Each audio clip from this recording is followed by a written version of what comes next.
there changes in the expectation on leadership that you see, and what are those?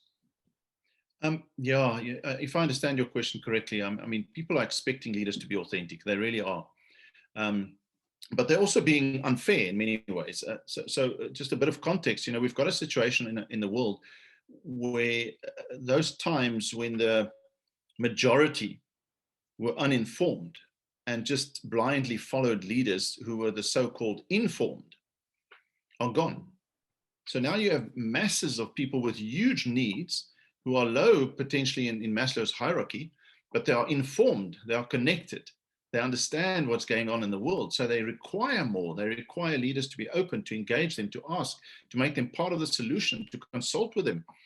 People want leaders to consult widely. They want them to be open and honest and courageous. So you don't have an uninformed mass and a so-called informed at the top, and therefore just follow me where I take you.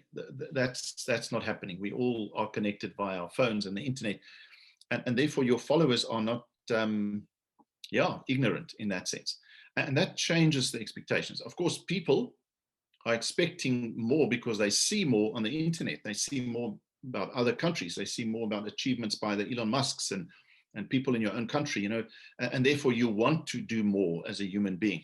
But let me just give a caution is, as a society, we expect our leaders to make quick decisions, but we also expect them to consult widely.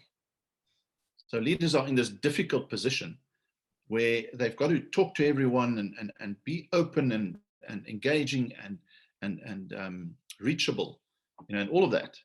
But man, the world expects the leader to make decisions yesterday because things are moving faster, but there's more information, more options, more possibilities. And I've got to weigh all those up as a leader.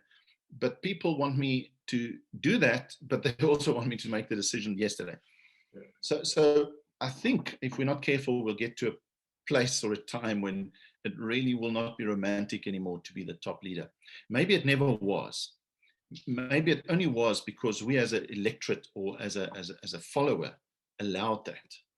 Okay, we allowed leaders to believe that they were untouchable and that it was romantic and it was wonderful. Well, it's not.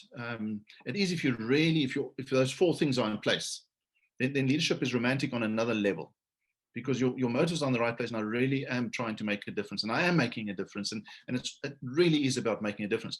But a lot of actors and actresses all over the world, you see that in real life, they're very unhappy because they don't know who they are, if I can be so simplistic about it. They're playing these incredible gladiators in movies, and then out here, they're just a normal human being. And they because their anchor isn't deep, because they're not sure who they are and so on, they wobble very quickly and they become drug addicts and divorces and all those things. And leaders often have the same thing. For how long have leaders been acting in positions? I act like I'm inclusive. I act like I want to be in this chair for the right reasons. I act like I care, and I act like I want to give my people more wealth and I want to distribute it and so on. But now we're discovering that they're not. Okay, so that's why authentic leaders will rise. They will become more and more powerful, and your unauthentic will be caught wanting all the time. Having said that, we've got to be realistic. No leader is perfect, and leaders will make mistakes if they have to move so fast, and they have to weigh options so quickly, and they have to consult with us so much. It's all extremes. It's all extremes, and as a leader, if you're not real, there will be no fun in it. Nothing. It'll just be. Our top leaders are being caught out in this country like you can't believe, the last 10, 15, 20 years. And here's the thing.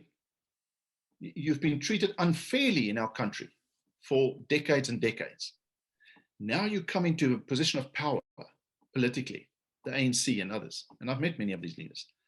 And suddenly you can actually do things. You can get your hands on wealth, like a Cyril Ramaphosa. You can open up doors for your family members and people who have been treated unfairly for so many decades.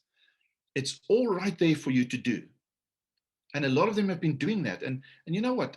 If someone's going to pay for, and we've got Zizi Godwa now, who's a spokesperson of the ANC, who's just coming out now, the Zondo Commission, that people spend millions on him just living in the most exotic hotels as an ordinary public employee. And you understand that someone would want that. I mean, goodness, I'm not going to become a millionaire if I come from exile into politics. So I'm never going to stay in these beautiful places. Now these entrepreneurs are making it possible for me. And before I know it, I'm not anchored in my roots. I'm not anchored in my good culture. I'm not anchored in my desires, in my best self. And I just get swept away like that. Now, I don't know if I've gone on a tangent here, but I think we're living in very dangerous times, but very exciting times. And the expectation of leaders, I think that was your question. They better be real.